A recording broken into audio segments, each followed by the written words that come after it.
Hello everyone, Kuya JC again. Ayan, so disclaimer para po sa mga makakapanood nito. So itong ipapalabas natin is para lang po sa mga malalakas ang sikmura po, matitibay ang sikmura po. So ito is pwede natin sabihin na nakakasuka o nakakasuklam or ano ba tawag dito? Nakakadiri, nakakapandiri, oo.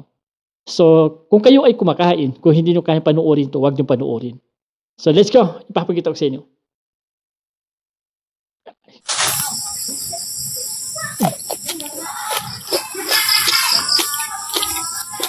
May just ONC command.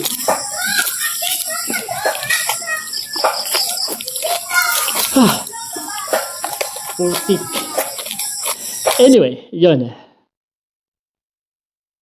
So, ang masasabi ko lang sa iyo, kuya, dapat sa iyo i-ban yung account mo. Dapat kay Meta, kung mga ganitong account, dapat yan, binaban yan. Hindi pwedeng bigyan ng authority na magkaroon ng account dito sa kay Meta. Ayan, so panawagan ko lang kay Meta, sana po is sa mga ganitong content, dapat yan tinanggal sa platform ng Meta o Facebook. Yung mga ganitong content. Alam mo, kung bakit sinasabi dapat tanggalin, is baka mamaya po is pamarisan po ng mga bata po yan. Disclaimer po, no? So sana po is hindi pamarisan ng makakapanood ito. Kasi baka mamaya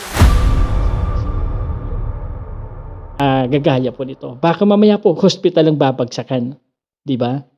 So hindi po maganda i-emplo na ganito mga content.